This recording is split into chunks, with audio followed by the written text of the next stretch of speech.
नमस्कार सभी साथियों को। और ये टाइटल पढ़कर आपने अंदाज़ा लगा लिया होगा कि हम किस मुद्दे की बात करने जा रहे हैं।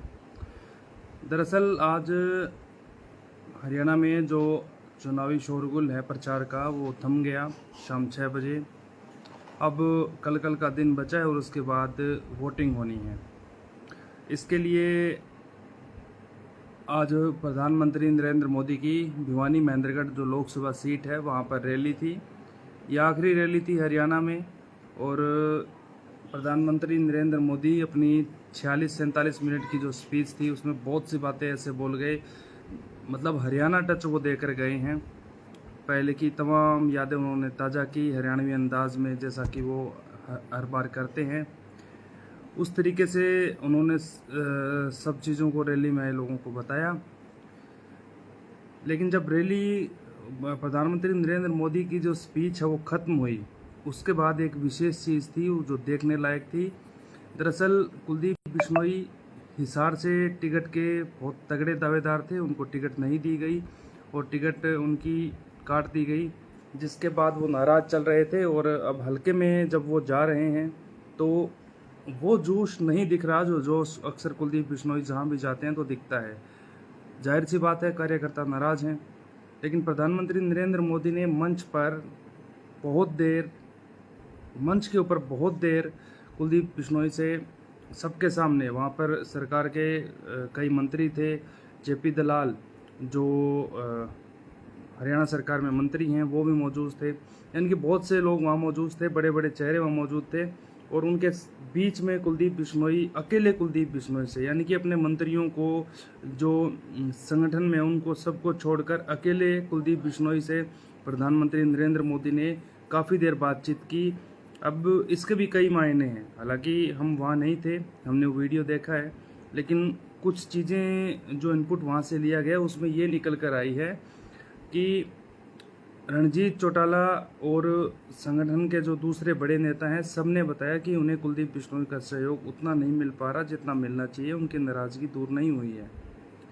इसको लेकर शायद प्रधानमंत्री नरेंद्र मोदी के पास ये बात पहुंचाई गई थी और यही वजह है कि तमाम अपनी पार्टी के जो बड़े नेता हैं, मंत्री, उनको दरकिनार करते हुए उनके सामने सिर्फ और सिर्फ कुलदीप बिश्नोई से बातचीत की, उनको अहमियत दी, और वो भी उस लोकसभा क्षेत्र में जहां से वो सांसद रह चुके हैं।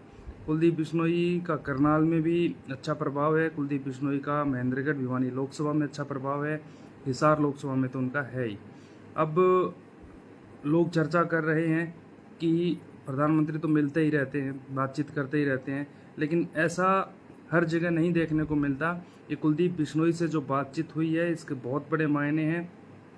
जो चीज़ें निकल कर आई है उसमें ये बताया गया है कि कुलदीप बिश्नोई को आश्वस्त किया गया है कि आपका बीजेपी में जो भविष्य है वो बहुत सही है, बहुत सुनहरा है, आप फिलहाल मदद कीजिए, दिल से आप काम कीजिए पार्टी के लिए, और उसके बाद जब नतीजे आएंगे तो उसके बाद आपका जो भविष्य है वो बहुत ही सुनहरा रहने वाला है। अब क्योंकि बीजेपी के पास सारा सेंटर में सरकार है, हरियाणा में सरकार है, तो बीजेपी की जो इंटरनल रिपोर्ट है, चाहे सीआईडी की रिपोर्ट हो या फिर संघ की रिपोर्ट हो या बीजेपी की तरफ से जो सर्वे करवाए जाते हैं, तमाम जो रिपोर्ट्स हैं उन रिपोर्ट्स के मुताबिक बहुत सी चीज़ें हैं उन पर मुकाबला बेहद टाइट है।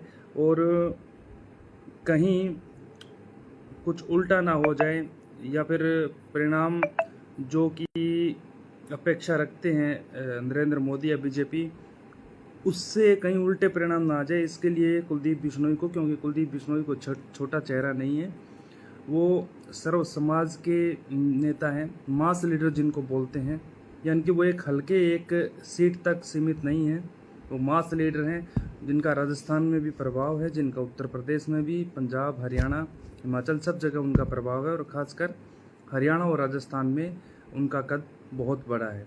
तो शायद यही वजह है कि प्रधानमंत्री नरेंद्र मोदी उनकी अहमियत को समझते हैं, क्योंकि पहले भी कुलदीप बिश्नोई के साथ काम कर चुके हैं।